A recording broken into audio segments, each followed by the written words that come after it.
समचरण सरोजम सांद्रनीलांबुदाभं जगन्निहित पाणिं मण्डनं मण्डनाना तरुण तुलसीमाला कंदरं कंजनेत्रं सदयधवलहासं विठ्ठलं चिन्तयामि अज्ञानतिमिराध्यस्य ज्ञानाञ्जनशलाकया चक्षुरुन्मिलितं येन तस्मै श्रीगुरवे नमः।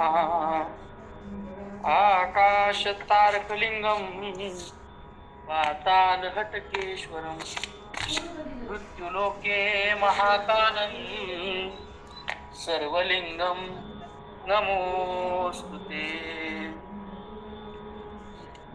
सम्पाद्य ज्ञानं च विदाय भक्तिं विलोकितो येन समाधिराजः वैराग्यवन्तं सुविचारयुक्तं नमामि योगं शिरसा गुरुन्तं नमामि योगं शिरसा गुरुन्तं नमामि योगं शिरसा गुरुन्तं। श्री विठ्ठल आजही जरा प्राकृतिक कारणास्तव व्हिडिओ काय चालू करू शकत नाही, पण प्रवचन सेवा नित्यप्रमाणे होणार आहे।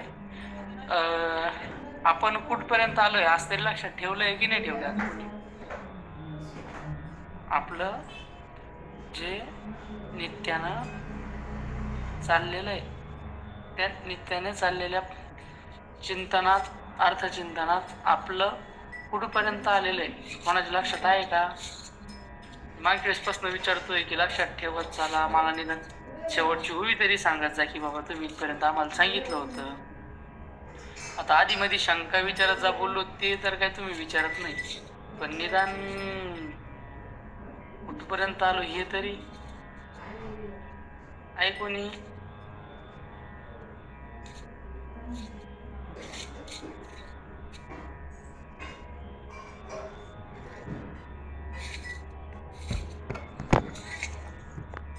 तर ठीक आहे, चला आपण अर्थचिंतनामध्ये भगवान श्रीकृष्णाने अर्जुनाला उपदेश करायची जी पूर्वपीठिका आहे, जी पूर्वभूमिका आहे, की देवाने अजून उपदेशाला सुरुवात केलेली नाहीये, पण त्यापूर्वीच देव उपदेश करणार म्हणजे देवाच्या उपदेशाने अर्जुनाला असणारा मोह, त्या मोहातून होणारी निवृत्ती कशा पद्धतीने आणि कशा प्रकारे होणार आहे याचं चिंतन आपण केलं।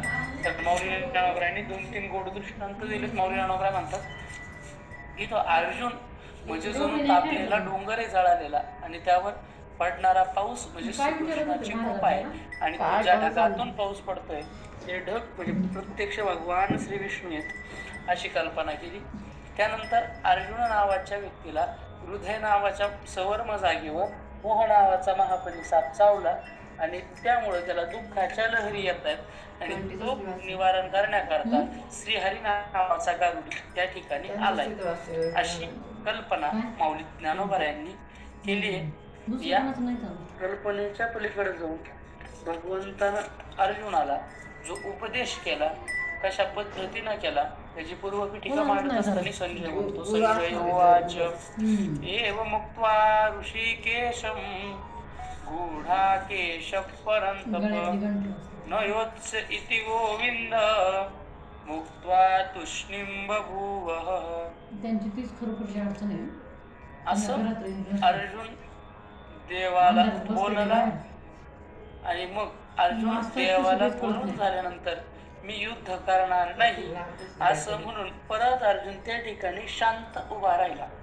ऐसे संजयो असे सांगतो म्हणे राया तो पार्थू पुनरपी शोका कुळितू काय बोले, असं संजय सांगतोय कोणाला?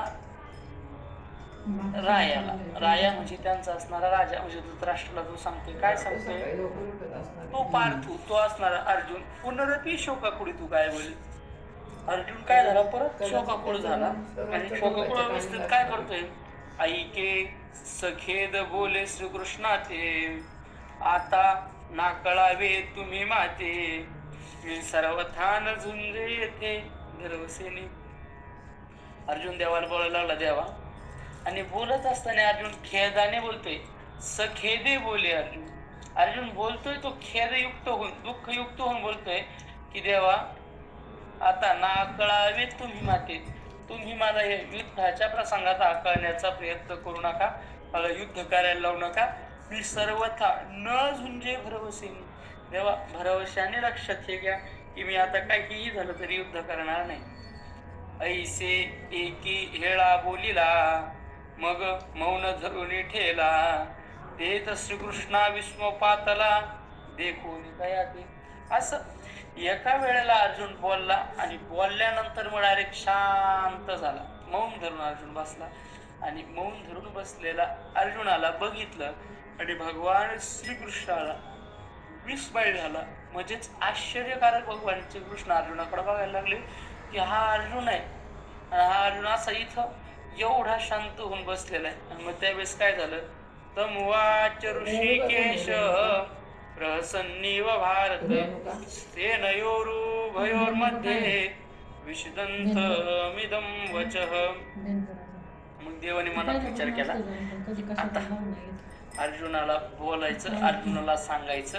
आणि अर्जुनाला सांगायला देवाने चालू कुठं केलं माहितीये, सेनयोरुभयोर मध्ये, दोन्ही सैन्याच्या मधोमध तिथंच उभं असताना देवानं काय केलं तर बोलायला सुरू केले.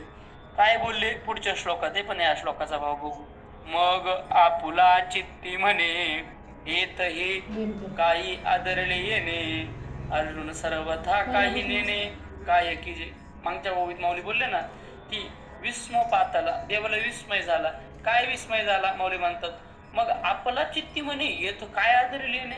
देव स्वतः शांत करणारा विचारतोय, हा अर्जुन असा काय वागतोय बाबा. अर्जुन सर्वथा काही नेणे काय की जे.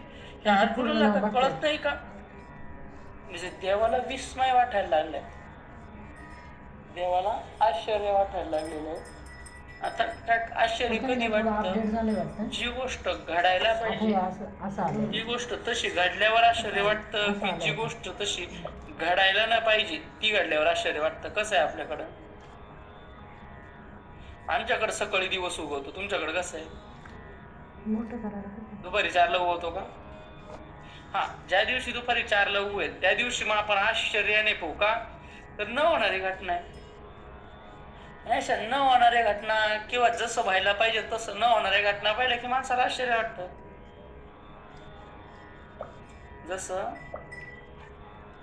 आज धर्म विचारून जर हिंदूंना मारल्या जात असेल आणि तरी हिंदू झोपलेला असेल तर आश्चर्य वाटणारच ना. मला आज काश्मीरला झालंय, उद्या महाराष्ट्रातही होईल. तर आपण एक संघ नाही झालो, आपण कधीपर्यंत चालू द्यायचंय, मी सुताराचा, तू माळ्याचा, तो मराठ्याचा, हा बिलाचा, कधीपर्यंत. ते दिवस आपण जाती जाती वाटल्या जायचे. त्यांनी जात विचारून नाही मारलंय हे लक्षात ठेवा. आपल्या संतांनी त्याच्यामुळं विचार करत असताना, माऊली ज्ञानोबाचं वर्णन करत असताना म्हटलं, म्हणावंच लागलं माझ्या बापांना, न पाही याती कुळाचा विचार, जातीचा आणि कुळाचा विचार आपण कधीच केलेला नाही. आणि जर मारणारे धर्म विचारून मारत असतील तर आपणही आपल्याच्यानं तर आज नाही मारणं शक्य, ठीक आहे नका मारू, पण निदान आपली खरेदी तरी धर्म विचारून होते. इथून सुरुवात करा ना. आर्थिक पिळवणूक झाली की बरोबर जागेवर येते. आपलं त्यांचं मारणं जर धर्म विचारून चाललंय तर आपलं किमान विकत घेणं तरी धर्म विचारून होते. ठीक आहे, आपले व्यापारी 2 रुपयाने महाग देते, ठीक आहे, काही दिवसांनी त्यांच्याही लक्षात येईल की आपला समाज आपल्याकडे येतोय तर आपण 2 रुपयाने स्वस्त त्या गोष्टी दिल्या पाहिजे. आजही गोष्टीला प्रवचनाला उशीर होण्याचं कारण असते की चर्चेकरता आलेले होते काही मंडळी. तर आपण प्रत्येकाने ह्या गोष्टीची जाण घेणं गरजेचं आहे की आपल्यावर जर हिंदू म्हणून अत्याचार होत असेल तर आपण तो अत्याचार दूर करण्याकरता हिंदू म्हणूनच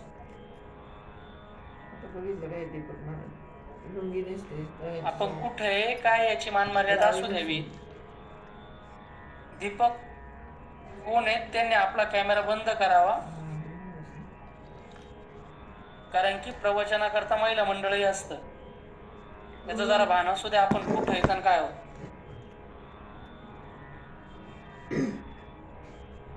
मी नेहमी सांगत असते सर्वांना की बनेनवर कुणी बसू नका, महिला मंडळ समोर असतात. आता तुम्ही सरळ कॅमेरा ऑन करून लुंगी नेसताय, हे किती चुकीचं आहे बरं. आपल्याला कुठून कुठून लोक जॉईंट असतात सांगा बरं तुम्ही, हे चुकीचं आहे की नाही. नजर चुकीनं जर आपल्याच्यानं होत असेल तर निदान आपण याचं भान घ्यावं. आपण कुठं आहे काय त्याने आपण कॅमेऱ्याकडे बघताय ठीक आहे. तर भगवंतानं त्या ठिकाणी मग आपुला चित्ती म्हणे इथं काही काय आदरली नाही. अर्जुन सर्वथा काय केलं. अर्जुनाला असं काय झालंय की अर्जुन असा बघतोय सर्वथा नाही काय केले, काय करावं असं अर्जुनाविषयी भगवंताला वाटायला लागले. हा म्हणजे आता कवने परी कैसेनी धीरू स्वीकारी जैसा ग्रहाती पंचाक्षरी अनुमानिका. हा आता कशा पद्धतीनं उमजे कैसेनी धीर स्वीकारी, याला आता कोणत्या पद्धतीनं समजून सांगावं, याच्या अंतःकरणाला धीर कसा द्यावा. अर्जुनाचं झालं कसं आहे माहितीये का, जैसा ग्रहाते पंचाक्षरी अनुमानिका, जसं ग्रहाला पंचाक्षरीनं अनुमान लावावं तसा तो भगवान श्रीकृष्ण त्या अर्जुनाविषयीचा काय करतोय तर विचार करतोय. कसं ना तरी असाध्य देखुनी व्याधी अमृता समदिव्य औषधी वैद्यसूची निर्वधी निदानीची. किंवा जसं आपल्यापैकी कोणी आजारी पडलं, कोणाला काही आजार झाला तर आजार झालेली व्यक्ती बरं होण्याकरता काय करते तर डॉक्टरकडे जाते. जुन्या काळात वैद्याकडे जायचे आणि ज्याही वेळेस वैद्याकडे जाईल, वैद्याकडे गेल्यानंतर वैद्य काय करतो तर असाध्य व्याधी देखून त्या व्यक्तीला झालेला रोग बघून ती व्याधी जर असाध्य असेल, लवकर बरी होणारी जर नसेल, अमृता असम दिव्य औषधी, जणू त्या व्यक्ती करता ते अमृतचे अशी दिव्य औषधी वैद्य सुची निर्वधी निदानाची. आणि तो वैद्य म्हणजे डॉक्टर निदानाची निर्वधी असणारी सूची म्हणजे सुचवतो. काय सुचवतो तर आपल्याकरता अमृतासारखं उच्च कोटीचं औषध आपल्याला. आता इथं कसं आहे, इथं रोगी अर्जुन आहे, रोग मोह आहे, औषध गीता आहे आणि डॉक्टर भगवान श्रीकृष्ण. तैसे विपरीत असे श्री अनंत तया दोन्ही सैन्यात जया परे पार्थ भ्रांती सांडी. तसं जसं तो असणारा डॉक्टर व्यवस्थित पद्धतीनं त्या रोग्याचा विचार करून त्याच्या जोगी औषध देतो, तसं हा भगवान श्रीकृष्ण अर्जुनाचा मोह ज्यानं जाईल, मोह नावाचा रोग नष्ट होईल, भ्रांती नावाचा रोग नष्ट होईल, अशा प्रकारचं औषध देतोय. पण ते कसं, ते कारण मग सरोष बोलो आदरिले जैसे मातेच्या कोपी थोकुले स्नेहाची. या असणाऱ्या अर्जुनाचा मोह घालवायचं निमित्त अंतकरणात धरलं आणि मग सरोष बोलो आदरिले. सरोष म्हणजे रोषासहित, म्हणजे रागानं त्यानं बोलणं केलं. आता जिथं रागानं बोलणं असतं तिथं समोरच्याच्या मनात तुमच्या विषयी द्वेष आहे असं नाही, समोरच्याच्या मनात तुमचं वाईट व्हावं असं नाही. राग हा कधी कधी जवळच्याचा पण येऊ शकतो, जसं काही नाही. राग येणं सामान्य क्रिया आहे. राग येण्याकरता समोरचा व्यक्ती फरकाच असला पाहिजे असं नाही. आता आम्ही कसे ताणू आरडू सांगतोय की धर्माविषयी जागरूकता बाळगा, आपला धर्म आपण वाढवा, संप्रदायाचे नियम आपण पाळा, स्त्रीला सन्मान आपण द्या. आणि असं करूनही जर आपलेच लोक ऐकत नसतील तर त्यांच्याविषयी राग येणारच ना. मग त्यांचं वाटोळ व्हावं अशी इच्छा आहे का नाही, पण त्यांच्याविषयी राग नक्कीच येणार. मग ते कोणी असो राग येणारच ना. आणि राग गाचं बोलणं झालं म्हणजे तुमच्या ते वाटोळ्या करताय असं नाही, तुमच्या त्या कल्याणा करताय. सहजच महाराज दृष्टांत माऊली ज्ञानोबराय देऊन गेले. माऊली म्हणतात जसे मातेच्या पोटीत फेकुले प्रेमाती स्नेहाची. माऊली म्हणतात जसं एखादी असणारी स्त्री आपल्या लेकराला उन्हातानात फिरत असेल तर मोठ्यानं गागत्यानं ओरडते, अरे सावलीत मर ना. आता मर शब्द तुमच्याकडे कसं आहे, प्रेमाने म्हटलं जातं का रागात म्हटलं जातं की मर मर मर मर मर मर यार तू मर ना, असं आपण लाडात आले बोलताय ना, अरे मर रे. मग मर शब्द हा रागातला आहे, पण आईनं रागात सावलीत मर म्हणण्याचा अर्थ आहे काय की बाबा उन्हात गेला तर त्रास होईल, तू सावलीत राही, त्याच्या मागचं तिचं प्रेम आहे. तसं देवाचं बोलणं कडू आहे. मला संतांनी कधी कधी प्रेमात भरपूर वेळा समजून सांगितलं, पण प्रेमात ऐकून जर समाज ऐकत नसेल, कारण की आपलं कसं आहे माहितीये का, आपल्याला प्रेमानं कळत नाही.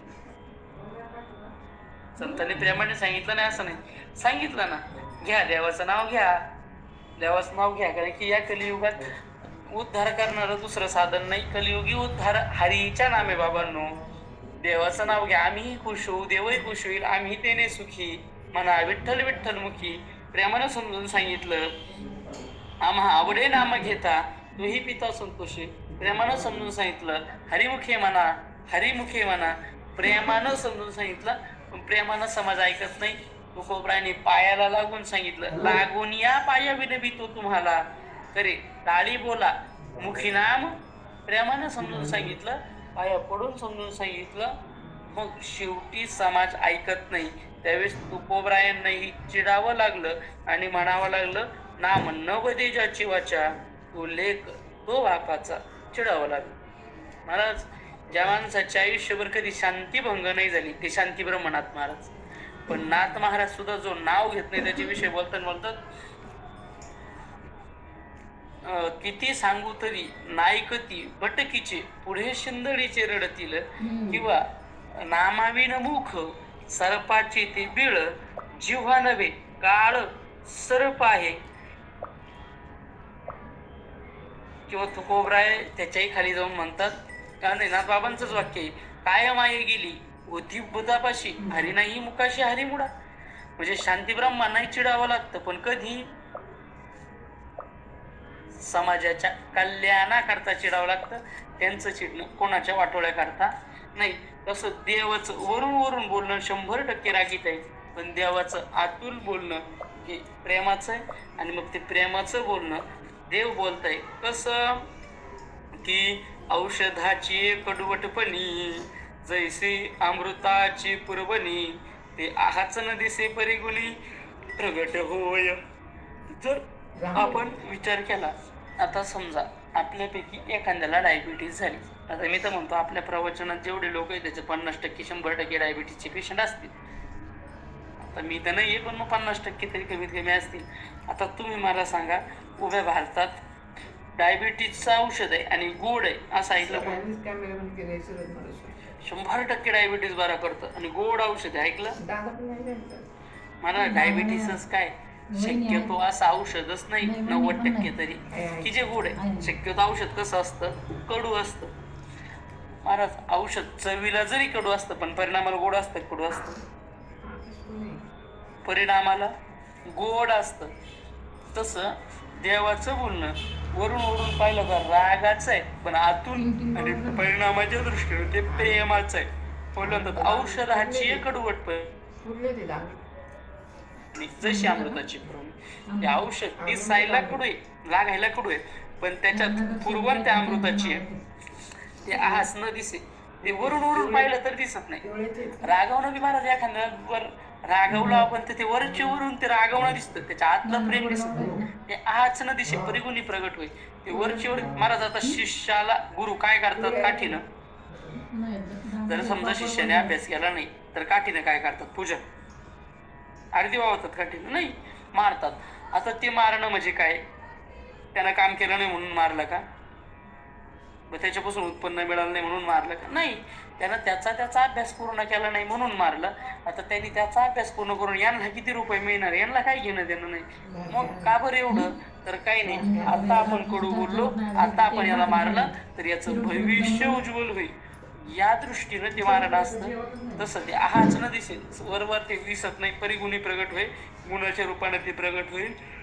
तसं देवाचं बोलणं कसं आहे, तैसी वरी वरी पाहता उदासे आत तरी अति सुरसे ये वाक्य ऋषिकेशे बोलो आदरिले.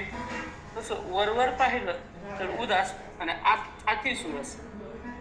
वरून जर पाहिलं तर उदास आहे आणि आत जर पाहिलं तर अत्यंत सुरेख असणारं हे वाक्य ऋषिकेशानं बोलो आदरिले. म्हणजेच देवानं बोलायला काय केली तर सुरुवात केली. आणि आता गीतेतला भगवंताच्या मुखातला पहिला श्लोक आहे. आतापर्यंत भगवंत बोललेले श्लोकातून स्पष्ट कुठेही भगवंत बोललेले नाही. श्री भगवानुवाच नावाचा हा पहिला श्लोक आहे, जो दुसऱ्या अध्यायात 11 क्रमांकाचा आहे.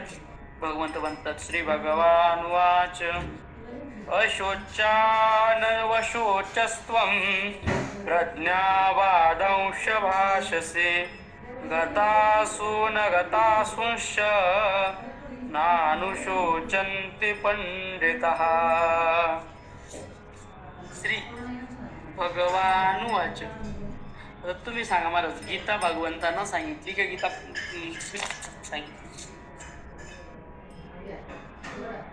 आपण तर आतापर्यंत ऐकत आलो ना, कृष्णाने सांगितली.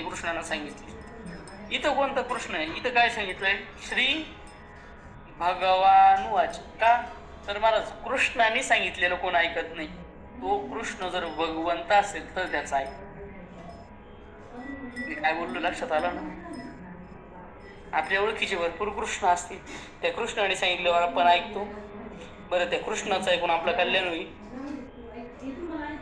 भगवंतानं सांगितलं तर आपलं कल्याण होईल. आणि तो सांगणारा, गीतेचा अनुवाद करणारा कोणी सामान्य असं नाही. मग तो कोण आहे? तर तो भगवान आहे. कोण आहे तो? भगवान. भगवान कोणाला म्हणायचं? माऊली ज्ञानोबरांनी 6व्या अध्यायात व्याख्या केली आहे, पण 6व्यापर्यंत जाऊच तो आपण विसरून जाणार आहे, मला माहिती. त्याच्यामुळे मी आता एकदा सांगून देतो. ऐका. यश, श्री, औदार्य, ज्ञान, वैराग्य, ऐश्वर्य हे 6 गुणवर्य वसती जेत म्हणून तो भगवंत. कोण भगवंत? तर ऐका. काय ऐका? यश, श्री, औदार्य, ज्ञान, वैराग्य आणि ऐश्वर्य हे 6 गुण आहेत. आणि त्याच्याजवळ 6चे 6 आहेत. नीट ऐका, 6चे 6 आहे देवाजवळ. पहिला कोणता आहे? ज्ञान. देवाजवळ काय आहे? ज्ञान आहे. मला एक तर तोच ज्ञान स्वरूप आहे. आपण ऐकतो, सच्चिदानंद रूपाय विश्वोत्पत्त्यादि हेतवे तापत्रय विनाशाय श्रीकृष्णाय वयं नमः. सच्चित आनंद रूपाय म्हणजे ज्ञान रूपाय देव. ज्ञान स्वरूपे देव, ज्ञानाचा साठ आहे. देव काय? तर ज्ञानाचा साठ आहे. देवाजवळ सगळं ज्ञान आहे. देव ज्ञानानं परिपूर्ण आहे. मला एवढंच काय, गीता नावाचं तत्वज्ञान त्यानं सांगितलं, त्याचं ज्ञान नसेल का? उद्धवाला उपदेश करून मुक्त केलं, त्याच्याजवळ ज्ञान नसेल का? भगवंत हा ज्ञानानं परिपूर्ण आहे. हे झालं आत्मज्ञान. आणि त्याच्यानंतर बाकीचे पण ज्ञान त्याच्याजवळ आहेत. महाराज, देव कोण आहे माहिती का? ईश्वर कोणाला म्हणायचं माहिती? कोणी म्हटलं ना अरे देव, ईश्वर ईश्वर ईश्वर ईश्वर कोण? सरळ सांगायचं एका शब्दात, ज्याला, ऐका, ज्याला सर्वांत, सगळं आणि सगळ्या काळातला माहिती असतं, ईश्वर आहे.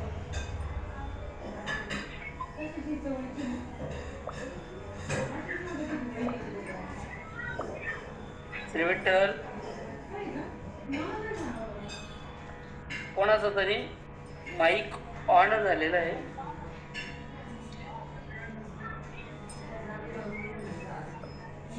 श्री विठ्ठल.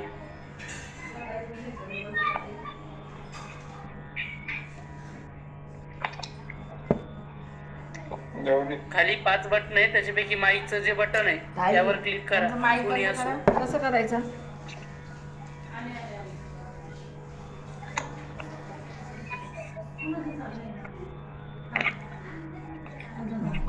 केलं शंकर. धन्यवाद.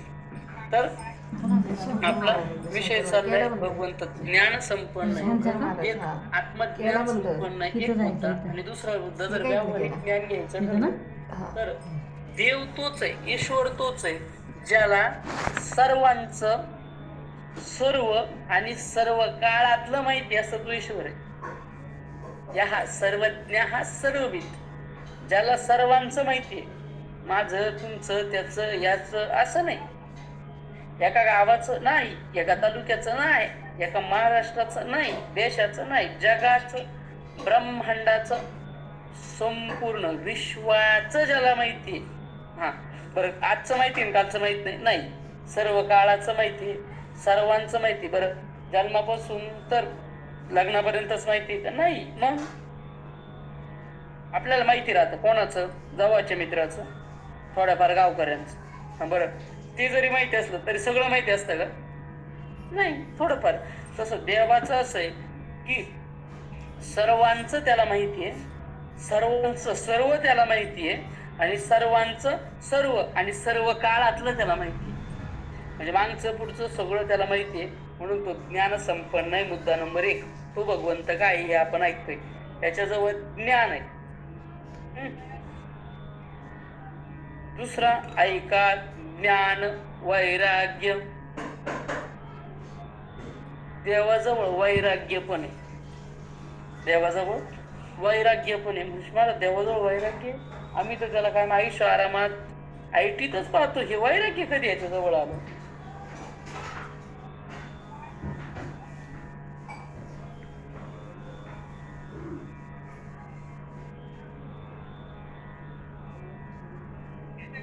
श्री विठ्ठल, श्री विठ्ठल, आवाज येतोय माझा? आवाज येतोय. आवाज हा, ठीक आहे, चालेल. देवाजवळ वैराग्य आहे. आता आपण ते काय त्याला आयुष्य आरामातच बघतो, मग त्याच्यावर वैराग्य आहे कसं? तर महाराज, सगळ्या गोष्टी जवळ असणं आणि नसणं याचा वैराग्याचा सुतराम संबंध नाही. तुम्ही म्हणाल महाराज तुम्ही व्यासपीठावरनं बोलताय, जबाबदारीनं बोलताय ना, असं काय बोलताय की वस्तू असण्याचा, वस्तू नसण्याचा, धन असण्याचा, धन नसण्याचा आणि वैराग्याचा सुतराम संबंध नाही. महाराज, वैराग्याची व्याख्याच काय? माऊली ज्ञानोबरायांनी वैराग्याची व्याख्या केली. उठलेली वैराग्य जेणे हा त्रिवर्ग ऐसा सांडणे, जैसे व मुनिया सोने आत्ताची गेले. जसं एकदा विचारसागरची व्याख्या सांगतो, मग माऊलींची वाक्य स्पष्ट करतो, हसू येईल तुम्हाला. विचारसागरची व्याख्या अशी आहे वैराग्याविषयीची, विचारसागर नावाच्या वेदांताच्या ग्रंथाची. विचारसागर सांगतो की इहलोकापासून परलोकापर्यंत अनुकूल मानलेल्या विषयांच्या भोगाच्या त्यागाच्या इच्छेस वैराग्य असे म्हणतात. काय काय काय काय काय इहलोकापासून परलोकापर्यंतच्या अनुकूल मानलेल्या विषयांविषयीच्या भोगाच्या त्यागाच्या इच्छेस वैराग्य म्हणतात. किती वरून गेलं आता ऐका मराठीत. इहलोकापासून परलोकापर्यंत म्हणजे आता सध्या आपण जिथे तिथपासून तर चंद्र सूर्य महेंद्राच्या पदापर्यंत. म्हणजे आज आपल्याला खायला रसमलाई, गुलाबजामुन, जिलेबी असेल तर तिथं अमृत आहे. म्हणजे या पदार्थापासून त्या पदार्थापर्यंत. आज आपल्या पुढं सामान्य नृत्यांगना स्त्रिया असतील तर तिथं उर्वशीपर्यंत. आज आपल्याला साधं बिछाना असेल तर तिथं मोठ्या स्वर्गाच्या बिछाण्यापर्यंत. आज जिथं दगडी रोड असेल तर तिथं चिंतामणीच्या रोडांपर्यंत. आज सामान्य आंब्याचं झाड असेल उद्या कल्पतरूपर्यंत. म्हणजे हा जो प्रवास आहे आजच्या जर्शी गाईपासून ते शेवटच्या कामधेनूपर्यंत हा जो प्रवास आहे, या सगळ्या असणारे विषय म्हणजे इहलोकापासून परलोकाचे विषय. इहलोक म्हणजे हा लोक आणि परलोक म्हणजे मोठा वरचा लोक. तर इहलोकापासून परलोकापर्यंत असणारे जे विषय आहेत, पण ते कोणते अनुकूल विषय. विषय कोणकोणते? रूप, रस, गंध, स्पर्श हे जे विषय आहेत, 5 जे विषय आहेत आपले, की खाणं, त्याची चव आवडणं, स्पर्श, भोग आवडणं, कानाला गोड ऐकायला आवडणं, नाकाला वास घ्यायला आवडणं, डोळ्याला पाहायला आवडणं, हे 5 जे विषय आहेत, हे जे 5 विषय त्यांच्यापासून होणाऱ्या आनंदाच्या त्यागाच्या इच्छेस वैरागी म्हणतात. कुठंच असं म्हटलं नाही की वस्तूच्या त्यागाला वैरागी म्हणतात. माऊलीने सांगितलंय, उठलेने वैराग्य जेणे हा त्रिवर्गाईचा सांडणे जैसे उमुनिया सुने आत्ताची गेले. संसारात राहावं, पण संसाराच्या पदार्थांविषयी आसक्ती किती असावी तुम्ही मला सांगा. एखाद्याने उलटी केली, पिऊ वाटते की चाट वाटते? अहो त्याने जामून खाऊन उलटी केली, हो चांगले एकदम जामून गरगरीत जामून खाल्लेत किंवा बासुंदी खाल्ली मग उलटी केली. अरे त्यानं काहीही खाऊन केली असेल तर तिच्या विषयी काय येणार आहे? किळसच येणार आहे. जसं तसं तसं कोणताही पदार्थ असला व्यवहारातला, तरी त्या व्यवहारातल्या पदार्थाकडं कुत्र्याच्या उलटीसारखं मानणं याला म्हणतात वैराग्य. शांतीब्रह्मण आत्माला संसारातच होते, पण संसारी असावे असोनी नसावे.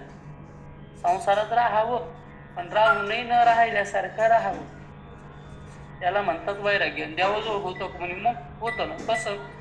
मला भगवंताचे विवाह झाले. किती झालेत? भगवंताची विवाहाचा आकडा कोणी सांगा? 16,108. 16,108. तर विषय निघाला म्हणून सांगतो. जर एखाद दिवशी वेळ असेलच तर आपण देवाच्या 16,108 लग्नांची कथा ऐकू. म्हणजे त्या 8 लग्नांच्या वेगवेगळ्या 8 कथा आणि 16,108ची एक कथा. 8 लग्नांची वेगवेगळ्या कथा आहे. जर कधी वेळ मिळाला तर सांगूया. तर देवाच्या एवढ्या पत्न्या, आता त्या पत्न्यांपासून देवाला संतती किती असेल? पुराणांतरात काही ठिकाणी उल्लेख असा आहे की जामवती नावाची पत्नी जर सोडली तर ती एक सोडून बाकीच्यांना सर्वांना 10 मुलं आणि एक मुलगी होती. आता नंतर तुम्ही कॅल्क्युलेटर करून घ्या. 16,107 गुणेला 10 किंवा गुणेला डायरेक्ट 11 करा, काय अडचण. गुणेला 11 जो हिशोब येईल एवढे देवाचे असणारे पुत्रपुत्री आणि त्यांच्यापासून पुढं परत नातूपंतू एवढा असणारा पूर्ण यादव समाज. आणि महाराज डोळ्याच्या देखत यादव समाजाचे भांडणं लागले, मदिरापान केलं आणि एकमेकाच्या डोक्यात एकमेकाने दगड धोंडे घालून एकमेकाला मारून याच्या डोळ्या देखत मारलं, तरी देखील याच्या नेत्राला एक पाण्याचा थेंबही आला नाही, याला म्हणतात वैराग्य. तू पोरा बाळात नव्हता का? होता. मग असोनी नसावे, होता पण वैराग्य होतं, कधी त्यांना तुला टाकला नाही. मग त्याच्याजवळ 2 गोष्टी आल्या, पहिली ज्ञान, दुसरी वैराग्य. ऐका, ज्ञान वैराग्य. देवाजवळ एक गोष्ट ज्ञान, एक गोष्ट वैराग्य. त्याच्यानंतर मला देवाजवळ ऐश्वर्य सुद्धा. मी 6 गोष्टी सांगतोय देवाच्या. देवाचं ऐश्वर्य आहे का? किती ऐश्वर्य आहे महाराज. आता ज्याची बायको लक्ष्मी, त्याच्या ऐश्वर्याचं वर्णन आपल्यासारख्याने काय करावं? त्याची पत्नी कोण आहे? प्रत्यक्ष लक्ष्मी आहे. आणि लक्ष्मीचा अधिकार काय आहे? माऊली ज्ञानोबरायांनी आई साहेब लक्ष्मीविषयी सांगितलंय की लक्ष्मी आई साहेबाचं वर्णन काय करावं म्हणे, तर जिच्या 10 आशा आहेत. कशा आहेत? जिया खेळता करती घरकुली, ती ये नामे अमरपुरे जरी ठेविली, तरी काय न होती बाहुली इंद्राधिक तयाची. तिया नावळून जेव्हा मुडीती, तेव्हा महेंद्राधिकाचे रंग होती. या झाडाते जीव ते पाहती, ते कल्पवृक्ष. म्हणे की तिच्या ज्या दाश आहेत, कधी की ते दाशांचं वर्णन करताय, लक्ष्मीचं नाही. लक्ष्मी आई साहेबांचं ऐश्वर्य सांग. म्हणजे तुम्ही परंपरेनं ऐश्वर्य लक्षात घ्या. देवाचं ऐश्वर्य सांगायचंय, पण देवाचं ऐश्वर्य कोणावर आहे? देवाच्या पत्नीचंच बघा.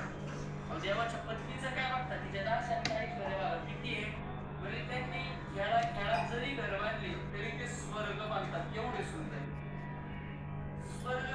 आपली झोपडपट्टी नाही किंवा माझं पत्र्याचं घर नाही, मग स्वर्ग.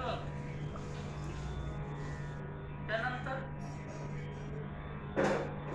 या नावडणी जेव्हा मुळे त्यांना जर वाटलं नाही म्हणून टाकलं तर त्या स्वर्गात राहणारे इंद्रचंद्र त्यांचा भिकारी होत जातो. अहो किती सामर्थ्य तिच्या राशा. म्हणजे तिनं जर झाडाकडे बघितलं तर ते झाड कसं वृक्ष होतं. म्हणजे एवढ्या तिचा अधिकाराच्या दाश आहे. आता मला तिच्या दाशा एवढ्या ऐश्वर्य संपन्न, किती ऐश्वर्य संपन्न असं. आता समजा गाव तुमच्या गावात अमुक अमुक शेटे म्हणतात की मग ते खूप श्रीमंत आहेत, अशी किती श्रीमंती हो. तर एक जण सांगितलं अहो त्यांचे जे मुनिमती आहेत ना, म्हणजे त्यांचा व्यवहार सांभाळणारे, त्यांचं रोज येणं जाणं हे 50 लाखाच्या गाडीत होतं. ते येणं जाणं 50 लाखाच्या गाडीनं करतात. आता मला ज्याचा मुनीम 50 लाखाची गाडी वापरतो तो किती मोठा असेल. ज्याचा मुनीम 50 लाखाची गाडी वापरतो तो व्यवहाराच्या मानानं पैशाच्या मानानं किती मोठा असेल. तसं जिच्या दाशांमध्ये एवढं ऐश्वर ती किती ऐश्वर्य संपन्न असेल. आणि ती ज्याची राशी त्याच्याजवळ किती ऐश्वर्य असेल. कारण की लक्ष्मीनं देवाचा स्वीकार केलेला आहे. मग सर्वस्वे करुणी सेवा अभिमान सांडुनी पांडवा, ते पाय धुवावयाची दैवा पात्र झाली. ती पाय धुवायच्या योग्यतेची झाली, पण कधी अभिमान सांडुनी पांडवा. अभिमान सोडला देवाच्या पायाची राशी झाली. काका भाग दिसतोय पण देवाजवळ ऐश्वर्य आहे. किती ऐश्वर्य संपन्न आहे हा. आपण म्हणतो की देवाचे विवाह किती झाले, आपण 11 ऐकला 16 भगवंताची द्वारका संपूर्ण सोन्याची, द्वारका संपूर्ण सोन्याची. आणि त्या सोन्याच्या द्वारकेत किती महाल आहेत. देवाचे स्वतःचे 16,108 प्रत्येक पत्नी करता जिचं तिचं सेपरेट घर आहे. ती तिच्या घरात राहत नाही आणि ती हिच्या घरात राहत नाही. तिचं तिचं स्वतंत्र घर आहे. म्हणजे देवाच्या ठिकाणी ऐश्वर्य देखील आहे. यश देवाच्या ठिकाणी चौथा जो गुण आहे तो यश.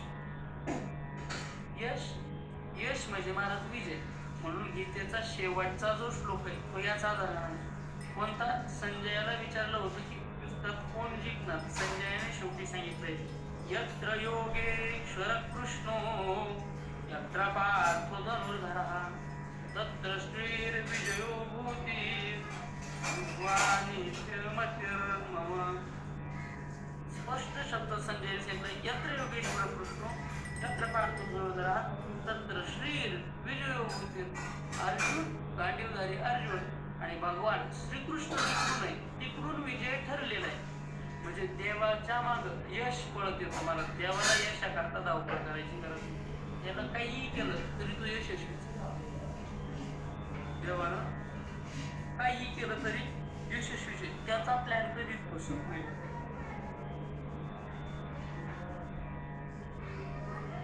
देव एक वेळेस युद्धातून पळून गेले महाराज. तो काळ यमन नावाचा राक्षस चाल करून आला आणि चाल करून आल्यानंतर देवाशी त्याने युद्ध करायचं ठरवलं. पण देवाला माहिती याला वरदान आहे की यादव कुळातनं कोणता पुरुष तुला काढू शकत नाही, तुला नाश करू शकत नाही. माझा याचा बंदोबस्त या काल यवनाचा कसा लावायचा. म्हणून भगवंताने सांगितले बघ माझं सैन्य तुझं सैन्य. आपल्या दोघांच्या भांडणात सैन्य मारण्यापेक्षा आपण दोघं युद्ध करू. ते सांगितलं ठीक आहे. कोणत्या शस्त्रानं. धनुष्यानं करायचं, भाल्यानं करायचं, गद्यानं करायचं. देवानं सांगितलं भांडण आपल्या दोघांचं आहे. भांडण आपल्या दोघांचं आहे. आपल्याला शस्त्रास्त्राची तरी काय गरज आहे. हो आपल्यात मुष्टीबळ किती आपण मुष्टी युद्ध करू. महाराज हा चालू देते का. देवानं सर्वात पहिले त्याला सैन्यापासून बाजूला केलं. नंतर आता त्याच्या आयुधापासून बाजूला केलं. आणि जसाठी तो रिंगणात कुस्ती करता मल्लयुद्ध करता म्हणजे मुष्टियुद्ध करता आला. तसं मल्लयुद्ध मुष्टियुद्धात फरक आहे. मल्लयुद्ध हा खेळ आहे जेणेकरून पाठ लागली की तो संपतो. पण मुष्टियुद्धात एकमेकाला बुक्की मारायचे असतात. तर ते मुष्टियुद्धात देवाला तो आव्हान करून खाली उतरला आणि देव पळायला लागले. आता मला पळलेला माणूस युद्धातून चांगला असतो का. त्याला यश मिळतं का? अपयश होतं त्याचं जगभर. पण माझा युद्धातून पळून गेला तरी सुद्धा रणछोड भगवान नाव घेतलं. म्हणजे हा पळून गेला आणि पळून जाऊन सुद्धा तिकडं त्याला त्या मुचकुंद नावाच्या राजाच्या हातून देवाचा काय त्या काळ यवनाचा काय करावला तर वध करावला. आता त्याला करणं शक्य नव्हतं महाराज. देव करू शकतच नव्हता. आता देव करू शकत नव्हता म्हणून दुसऱ्याकडून करून घ्यायचं नाही असं नाही. त्याला दुसऱ्याच्या मदतीनं ते करून घेतलं. त्या मुचकुंद नावाच्या राजाच्या मदतीनं त्यानं करून घेतलं. म्हणजे काय केलं? काय नाही. तो मुचकुंद नावाचा राजा झोपला होता. झोपलेल्या अवस्थेत असताना त्याला वरदान होतं की झोपून तुझी झोपमोड करेल आणि झोपमोड केल्यानंतर तू ज्याच्याकडं खूप क्रोधपूर्ण दृष्टीने बघशील तो जळून बसून होईल. हे देवाला माहिती होतं. म्हणून देवानं केलं काय? त्या युद्धातून पळाल्यानंतर स्वतःच्या अंगावर एक शेला घेतला आणि तो फडकत काल यवनाजवळ पळायचा आणि पळता पळता काल यवन जवळ आला की देव जोरात पळायचा. काल यवन मागं थांबला की देव हळू पळायचा की जेणेकरून त्याची आस तुटू नये. तो जवळ आला की जोरात आणि त्याच्यानंतर देवानं त्या डोंगरावर नेलं. गुहेत जावं आणि बाहेर निघावं. काल यवनही त्यांच्या बरोबर गुहेत जावा, बाहेर निघावा. थोड्या गुफांमध्ये घुसावं, बाहेर निघावं, घुसावं, बाहेर निघावं आणि ते उपकरण दाखवत पळावं. शेवटी ज्या ठिकाणी मुचकुंद नावाचा राजा झोपला देव तिथं गेले. त्या मुचकुंदावर स्वतःचा शेला ते उपकरण टाकलं आणि एका दगडाच्या आड लपून बसलं. हा काळे यवन तिथं आला. काळे यवनाला वाटलं हा भगवान श्रीकृष्ण कोणी या ठिकाणी बसला असावा आणि माझ्या लक्षात येऊन अंगावर उपकरण घेतला असावं. आता उपकरण घेतलेला देव आहे का काल मुचकुंद आहे? तर मुचकुंद आहे. पण महाराज काल यवनाला वाटलं देव आहे. त्याने त्या ठिकाणी गेलं आणि लठ्ठा प्रहार केला म्हणजे लाथ मारली आणि लाथ मारल्याबरोबर झोपमोड झाली आणि झोपमोड झाल्याबरोबर मुचकुंद नावाच्या राजानं डोळे उघडले आणि उघडलेल्या डोळ्यासरशी तो काळ येऊन जळून भस्म झाला. तर महाराज या कथेतून काही गोष्टी शिकण्यासारख्या. पहिली गोष्ट शिकण्यासारखी ही शत्रूला प्रत्येक वेळेस युद्धातच हरवलं पाहिजे असं नाही. शत्रूची गळचेप करण्याकरता प्रत्येक वेळेस शस्त्राने शस्त्रच हेच उत्तर दरवेळेस असतं असं नाही. शस्त्राने शस्त्राला उत्तर द्यावंच. पण शस्त्राने उत्तर देऊन काय होणार नसेल तर त्यावेळेस दुसरा पर्याय काढा बघतो. देवाने ठरवलं याला वरदान आहे, ठीक आहे, याच्याशी शस्त्रयुद्ध आपण जिंकू शकत नाही, ठीक आहे, याचं सैन्य बाजूला काढा आणि याचं शस्त्र बाजूला काढा. देवाने पहिले सांगितलं आपल्या दोघांचं युद्ध सैन्य बाजूला. अरे आपलं ताकदीचं युद्ध शस्त्र बाजूला. आता जसा पाहिजे तसा शत्रू करून घेतला आणि नंतर दुसऱ्याच्या हातून त्याला मारलं. महाराज आजही 2-5 मिनिटं आम्ही सध्याच्या विषयावर बोलतोय. तो विषय आजही सांगण्यात गरजेचा आहे की आता सध्या सुद्धा जे युद्ध छेडलं गेलेलं आहे. आता सिंधू नदीचं पाणी अडवण्यात आलंय. कशा करता अडवण्यात आलंय? तर त्या पाकिस्तानने केलेल्या भ्याड हल्ल्याचा निषेध म्हणून पाणी अडवण्यात आलंय. तर सरळ हातात शस्त्र घेऊन युद्ध लगेच न करता ते करणार नाही असं नाही, तेही करायचंच आहे. पण ते करण्याच्या पूर्वी ज्या बाजूने आपल्याला गळचेप करता येईल त्या बाजूने गळचेप करणं हा प्रयत्न आहे. महाराज आपण कधी जागवणार आहे? निदान येणाऱ्या अक्षय तृतीयेला प्रत्येकानं संकल्प करा. आपल्याला वस्तू 2 रुपये महाग घ्यावा लागेल तरी चालेल, पण मी नाव विचारून आणि हिंदू असला तरच खरेदी करेल. हा मग तो कोणत्याही जातीचा असो. जातीचा विचार करू नका. जात त्याची कोणतीही असू द्या, त्या जातीकडनं ते घ्या, पण असं महाराज जेवढे त्रास वाढले की जिथं ते बहुसंख्य झाले त्या परिसरात आपले लोक निम्म्या भावात घर विकून निघून चालले. का? त्या परिसरात त्यांच्या आया बहिणींना त्रास होतो. आणि आज ही काश्मीरची परिस्थिती म्हणजे ही महाराष्ट्राची राहिली, लक्षात राहू दे. आज काश्मीरमध्ये फिरायला गेलेले भाविकांवर हल्ला झाला आणि धर्म विचारून झाला. उद्या ते वैष्णवदेवीला येतील, परवा ते मथुरेला येतील, त्यानंतर ते गुजरातला येतील, मध्य प्रदेशला येतील आणि महाराष्ट्रात. आणि लक्षात ठेवा, आता त्यांना थांबवलं नाही तर भविष्य अंधारात आहे. आज त्यांचा निषेध होणं गरजेचं आहे. मी परत तोच नारा देतोय, परत तेवढीच विनंती करतोय.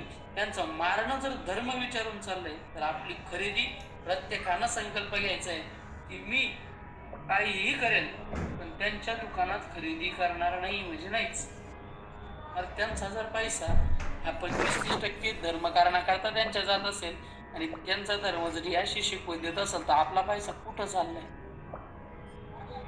ठीक आहे, आपल्या उद्योजकांच्या काही चुकी आहेत की आपले उद्योजक त्यांच्यापेक्षा 5 रुपये वाढवा घेतात, पण त्यांच्या ती गोष्ट कधीतरी लक्षात येईल की बाबा आपण लुटतोय समाजाला, आपण ही लूट बंद केली पाहिजे. आणि जे उद्योजक आहे त्यांनी पण जो तुम्हालाही पुरवडाल आणि समोरच्यालाही पुरवडाल अशा पद्धतीने व्यवहार करायला काय अडचण नाही. म्हणून सर्वांना विनंती आहे की धर्मरक्षणाकरता आज तरी जागे व्हा, आज तरी आपापल्या परीने प्रयत्न करा, आज तरी आपल्या तरुणांना जाग करा. आणि विनंती आहे की जिथं जिथं आम्हाला शक्य आहे तिथं तिथं आम्ही जातोय, तिथं तिथं जनजागृती करतोय. त्या परिसरात तरुण मुलांना, तरुण मुलींना धर्माचं ज्ञान कीर्तना प्रवचनाच्या माध्यमातून, नसेल कीर्तन प्रवचन तर व्याख्यानाच्या माध्यमातून देण्याचा प्रयत्न करतोय. आपणही देण्याचा प्रयत्न करावा ही विनंती असेल. कारण की धर्म एव हातवहंती धर्म रक्षिता, जो धर्माचा नाश करतो धर्म त्याचा नाश करतो. आणि धर्म ज्याचं रक्षण करेल, कोणाचं करेल तर जो धर्माचं रक्षण करेल. धर्मरक्षणाशिवाय पर्याय नाही. आणि मला जिथं धर्म आहे तिथं विजय हा ठरलेला आहे. यतः धर्म हा ततः जय हा. जिथं धर्म आहे तिथं विजय 100% होणार, म्हणजे होणारच. म्हणून आपापल्या परीनं धर्मरक्षणाचा प्रयत्न करा. झालेली सेवा गुरुवारांच्या चरणी समर्पित करतो आणि सेवेला पूर्ण विराम देतो. तुम्हाला सर्वांना विनंती आहे तरी जीवनते पुरते अधिगते सरते करून घ्यावी हेतू मते विनवित असे. आणि देवा तुलाही विनंती आहे तरी तुमची केले धर्म कीर्तन सिद्धी नेले येत माझे जे उरले ते पायी कपन पुंडलिकावर द्याल विठ्ठल श्री ज्ञानदेव तुकाराम पंढरीनाथ भगवान की जय. आता विश्वात्मके देवे येणे वाक्यज्ञे दोषावे दोषो निमज द्यावे पसायदा नाही. जे काळांची व्यंकटी सांडो तया सत्कर मिरती वाढो भूता परस्परे पडो मैत्रीमांचे दुरितांचे तिमिर जाहो विश्वस्व धर्म सूर्य पाहो जो जेवांचे तो तेला हो प्राणी जात वर्षतो सकळ मंगळी ईश्वरनिष्ठांची मांडी आळी अनवरत भूमंडळी भेटतो तया भूता. चला कल्पतरूंचे आरव चेतना चिंतामणीचे गाव बोलती जे अर्णव पुरुषांचे चंद्रमी जे अलांछन मार्तंड जे तापहीन ते सर्वाही सदा सज्जन स्वैरे ऋतू विमुग्ना सर्व सुखी पूर्ण होणी केली लोकी भजी आदी फुरके अखंडित आणि ग्रंथोपजीवी विशेषे लोकीये द्रष्टा दृष्ट विजय भोवावेजी. एक मुनी श्री विश्वेश्वराव हा होईल दान पसावो ये रे वरे ज्ञान देवो सुख्या झाला. येणे वरे ज्ञान देवो सुख्या झाला. निवृत्ती ज्ञानदेव सोपान मुक्ताबाई एकनाथ नामदेव तुकाराम. निवृत्ती ज्ञानदेव सोपान मुक्ताबाई एकनाथ नामदेव तुकाराम. एकनाथ नामदेव तुकाराम. एकनाथ नामदेव तुकाराम. एकनाथ नामदेव तुकाराम. एकनाथ नामदेव तुकाराम. निवृत्ती ज्ञानदेव सोपान मुक्ताबाई एकनाथ नामदेव तुकाराम. निवृत्ती ज्ञानदेव सोपान मुक्ताबाई एकनाथ नामदेव तुकाराम. पुंडलिकावर द्यारी विठ्ठल श्री ज्ञानदेव तुकाराम पंढरीनाथ भगवान की जय. माऊली ज्ञानेश्वर महाराज की जय. महाराज म्हणून बोलणं संपलंय. आता वैभव दादा आणि तुमच्यातलं म्हणून बोलतोय. इथून पुढं ज्याला कॅमेरा चालू ठेवायचा त्यांना कॅमेऱ्याकडे आणि स्वतःकडे लक्ष द्यायचं झालं. आपल्यासमोर महिला आहेत, यत्र नारीस्तु पूज्यन्ते रमन्ते तत्र देवता. चुकून चालू राहिला आणि लक्ष नव्हतं हे फालतू कारण कोणीच द्यायचे नाही. आणि नसल जमत तर तुम्ही ऐकलंच पाहिजे. याच्याशी काय आडलेलं नडलेलं नाही. ज्याने त्याने ज्याच्या त्याच्या उद्धारा करता आणि ज्याने त्याने जे ते नियम पाळून करा. कारण की समोर महिला असतात, पुरुष वर्ग आपण ज्यावेळेस त्यावेळेस तुम्हाला अंगावर कपडे नसेल घालायचे नका घालत जाऊ, काय हरकत नाही. पण ज्यावेळेस महिला वर्ग समोर आहे तोपर्यंत निदान आपण एक शिष्टाचारानं वागणं गरजेचं आहे. आपला चेहरा व्यतिरिक्त तरी निदान ठीक आहे. इतर वेळेस उभं राहिलं थोडंफार इकडं तिकडं ठीक आहे. महिला असो नाही तर पुरुष असो, आपले घरचे लय कामं चाललेच कॅमेरा पण ठेवा. एवढं परकडते ना बोलण्याचं कारण हेच आहे की आपल्याला प्रेमात सांगू आता मी थकलो. तुम्ही सर्वजण मोठे आहेत, वयाची मान मर्यादा म्हणून मी शांततेत बोलतोय आतापर्यंत. मुळात स्वभाव आमचा कसा आहे वाटत असेल कोणाला तर युट्यूबचा गुरुवारे राम भाऊ बाबा राऊत नाव सर्च करा आणि आमची बोलण्याची खरी पद्धत काय तुमच्या त्यावेळेस लक्षात येईल. नियम ज्याच्यानं पाळणं होत नसेल त्यानं हजर नाही राहिलं तरी बिलकुल हरकत नाही. कारण की हे जे चाललंय ते ज्याच त्याच्या उद्धारा करता चाललंय, एक जना कोणा करता नाही. मला उद्या एकही जण असला ज्ञानेश्वरीला तरी मी सांगाल मला काय अडचण नाही, दुसऱ्याची सुद्धा गरज आहे. आणि तो एक म्हणजे देव आहे, तुमच्यापैकी कोणीच नाही. त्याच्यामुळं काही माझंही बंद पडत नाही आणि तुमचं पण माझ्या वाचून काही बंद पडत नाही. मी सगळंही गेलो खड्ड्यात तरी तुम्हालाही काही घेणं देणं नाही. मी गेला तर मा बाप दुसरा राहील, तुम्हालाही अडचण नाही. पण परमार्थ ज्याला करायचा आहे आणि व्यवहारही ज्याला सांभाळायचा आहे त्यानं तो परखडतेनं नित्यानं जापा. उगा चाललंय म्हणून चाललंय, सगळं चाललंय काही नाही. फक्त 1 तास दिवसाचा वाया जाईल, याच्यापेक्षा जास्त काहीच होणार नाही. थोडं कोणती बी गोष्ट थोडी मनावर घेऊन करत जा. चाललंय म्हणून चाललंय, हा टाइमपास आहे, टाइमपास ठीक आहे, टाइमपास म्हणून